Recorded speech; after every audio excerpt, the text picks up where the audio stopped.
Hey, where are you? What are you doing? My mom is in trouble. The voice on the answering machine message came from my husband. My mother-in-law had collapsed and had to be rushed to the hospital by ambulance. When I opened the wardrobe in my mother-in-law's room to prepare for her hospitalization, I saw an unbelievable picture of my husband and sister-in-law. When I saw the picture, my mind went blank and I ran to my parents' house to escape. It had been 3 years since I met my husband. I had been deceived for a long time. My husband did not love me. He just wanted a wife. I could never forgive him. So I decided to divorce him. My name is Sarah. I'm 32 years old and I work at a beauty salon. 4 years ago, I was in a hurry. My friends and colleagues from school were getting married one after another. I wanted to get married while I was still in my 20s. I was tired of hearing about husbands and children from my friends who are married. My friends may not have meant to belittle me, but although I listened to them smiling, there were times I cried on the way home. I was so envious. I hadn't had a boyfriend for a while, and I wondered if I would ever get married. Such thoughts made me feel gloomy and impatient. I had 2 years left in my 20s, so I decided to start marriage activity with all my heart. I think I did most of what I could, such as dating apps and marriage activity parties. I met a lot of people, but it was difficult to meet the right person. The person I liked was not marriage-minded and never got to the point of a relationship. I don't think I have high ideals, but it doesn't work out. I've only ever had friendships and then relationships. I was struggling with the difficulties of marriage activity. In the meantime, my friends were getting married one after another, so I decided to register with the marriage agency. It was expensive, but I thought that there would only be people I really wanted to marry there. That's when I met my husband, Ken. He was 5 years older than me and a refreshingly handsome man working for a prestigious company. It was a wonder that he wasn't married, and from the moment I saw his profile, I knew he was the only man for me. I signed up because I wanted to get married as soon as possible. That's what my husband said on the day we first met. Me too. Nice to meet you. I thought he was a refreshing person, just like his profile, polite and nice in the way he talked to me. I appealed to him like never before. I told him that I didn't have much education or work experience, but that I liked doing housework. I'm too busy with my work to take care of the house, so I want to marry someone like Sarah, he said with a smile. I was flattered and so happy. Finally. I actually live alone with my mother. She has a chronic disease, so I can't leave her alone. If we were to get married, I think I would ask her to live with me. I hope you'll consider that as well, he explained politely. I was a little surprised, but I felt that he was sincere in telling me in advance, rather than suddenly telling me after we get married. In my work, I've often dealt with female customers of all ages, so I'm used to dealing with older women. I'm rather good at it. I didn't know what kind of person my future mother-in-law was, but as long as she would meet me, I thought living with her would not be a problem. More importantly, I wanted to get to know Ken better. He seemed to like me, and we were able to go on a few dates.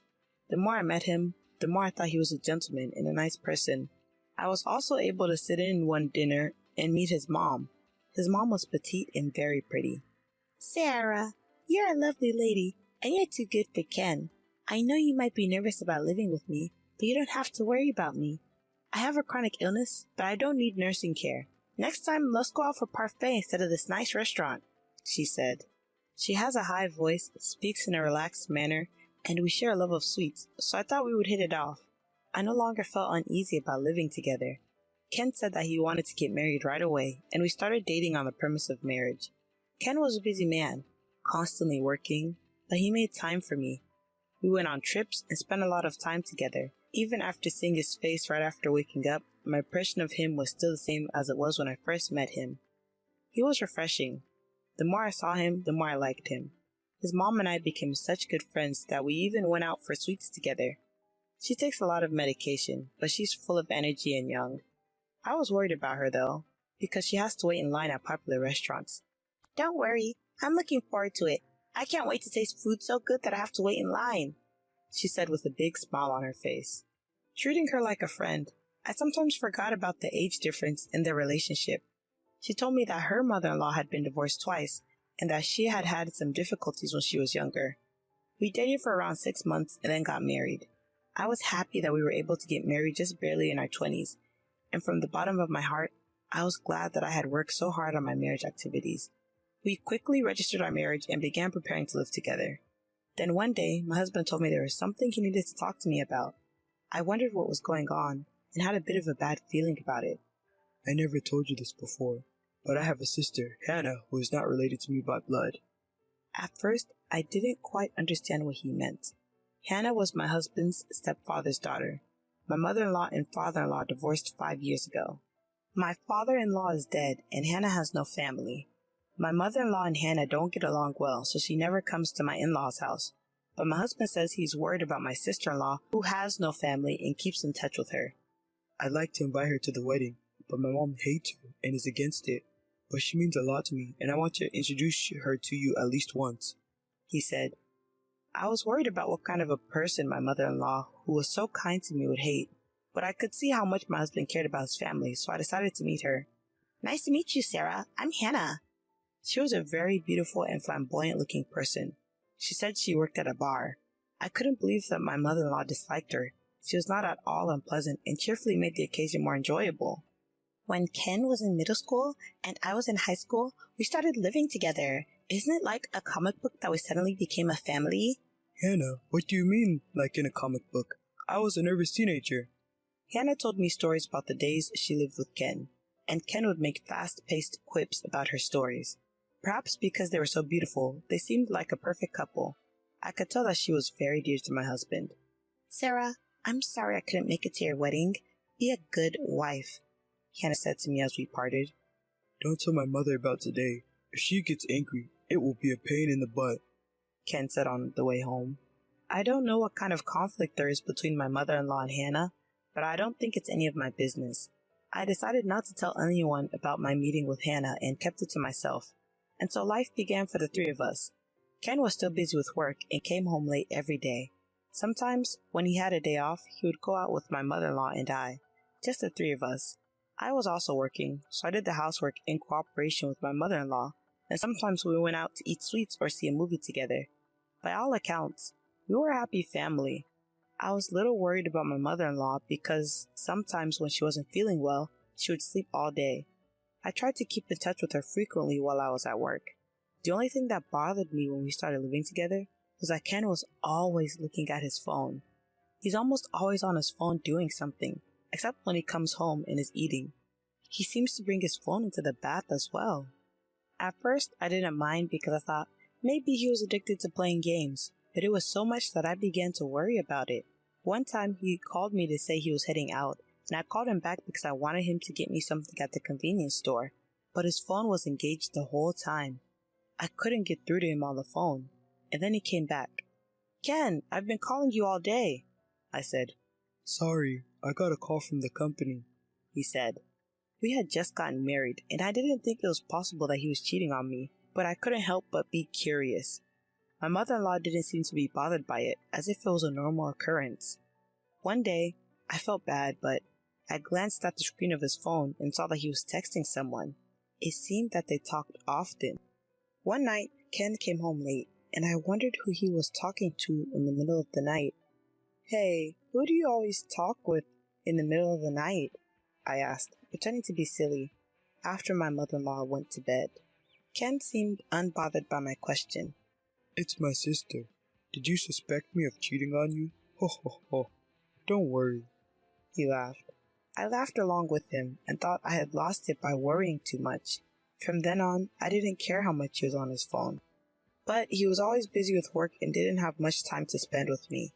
And I was a little uncomfortable with him spending nearly all his free time with Hannah. 2 years later, life with the three of us was going well.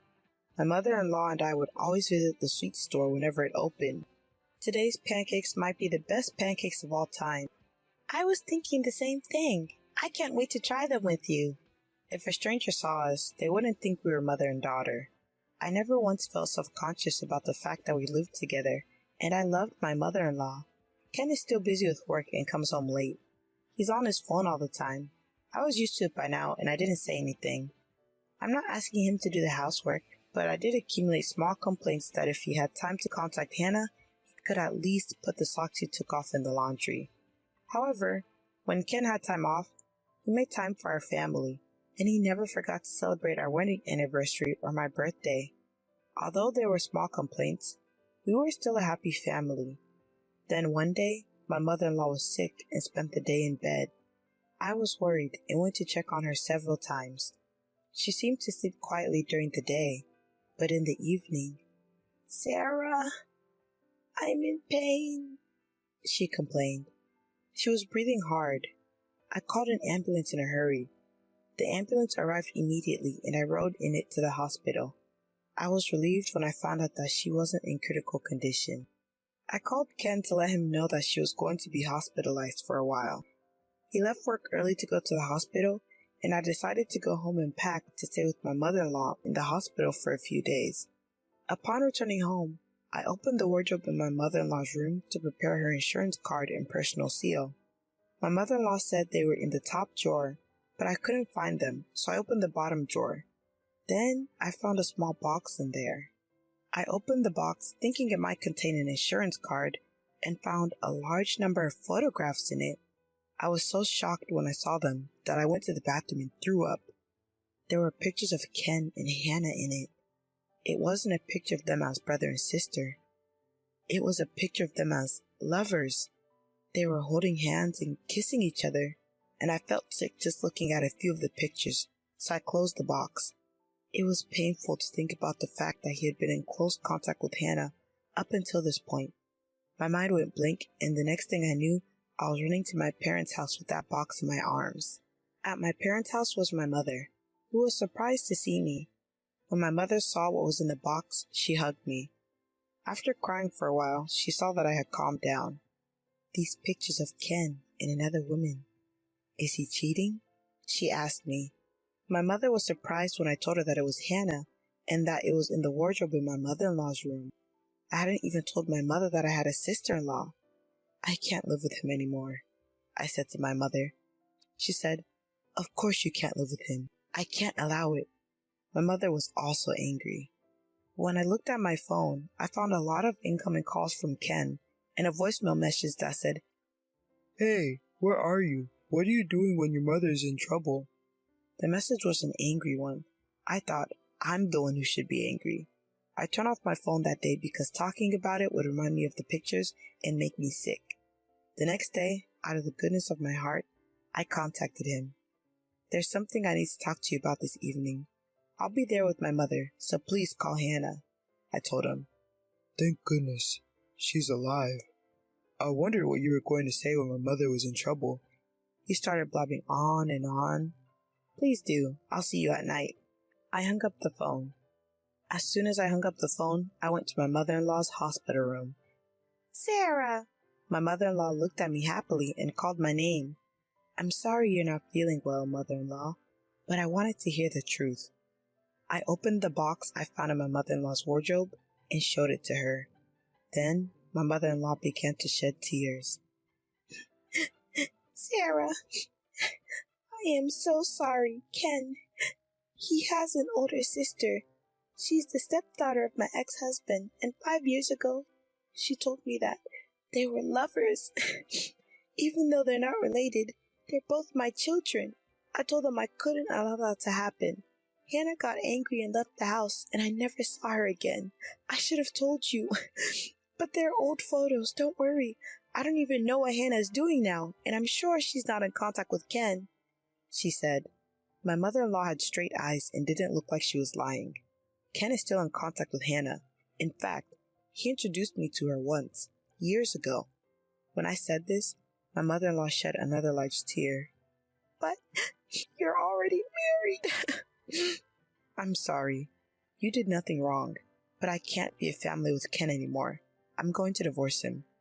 "Don't apologize to me. It's my fault for not noticing. I'm sorry," my mother-in-law said. I couldn't stop crying either. I left the hospital room and went to the house where my mother, Ken, and Hannah were waiting. When I arrived, they were all waiting for me. I sat down and immediately showed them the pictures. "You two are lovers, and I'm divorcing you." Ken didn't seem offended and said, "Oh, yes, that's right. Me as a family member and me as a lover are two different things. We were happy as a family, weren't you? Mom was happy too." What's wrong with that? We don't have to get divorced. He said with his usual fresh smile. Hannah, too. I'm sorry I didn't tell you, but I have no intention of destroying your family. I don't think divorce is necessary, she said. I was trembling with anger as I listened to what they were saying. Don't be silly. This is cheating. How can I be family with someone like that? I yelled at them in a loud voice. Well, don't be so loud. If you want a divorce, that's fine. I've done my duty as a family member. Since you're the one who initiated it, it's an amicable divorce. Ken said something I didn't understand. What? What's amicable about this? This is a huge betrayal. I'm going to charge both of you alimony. Oh, okay. That's fine. I'll pay as much money as you want. In return, don't tell my mother. As for the reason for divorce, let's just call it a personality conflict. I've already told your mother everything. She was crying. I told her we're getting a divorce. What? Why would you do that? Hearing my words, he lost his composure and shouted loudly. Hannah, too. Why did you tell her? She cried. My lawyer will contact you about the alimony, so goodbye. With that, I left the house with my mother. My mother said, You did a great job. She hugged me. I cried loudly into her chest. Now I know that Ken didn't care about me from the beginning. He just wanted a wife to reassure his mother. I wanted to marry him too, and maybe we were happy as a family, but I can't forgive myself for not knowing that I had been betrayed ever since we met. I'm glad that I realized it now and was able to get a divorce. Later, through my lawyer, the divorce was successfully finalized. I requested alimony from Ken and Hannah, but Hannah didn't have any money and was angry at Ken for only paying his share of the alimony. Their relationship soon deteriorated and they decided to separate. Hannah couldn't afford to pay the alimony, so she started working lunch and dinner shifts at the bar where she originally worked. After she was discharged from the hospital, my mother-in-law was angry with Ken and told him that if he sees Hannah even once in the future, she will cut ties with him. My mother-in-law and I still keep in touch and we occasionally go out for sweets. I'm relieved that she is out of the hospital and seems to be in good health. I now live with my parents. I'm busy preparing for the reopening at the beauty salon where I used to work. When things settle down a bit more, I'll start living alone again. I'm no longer envious when I hear about my friends who are married. Until the day comes when I meet someone wonderful again, I'll keep working hard.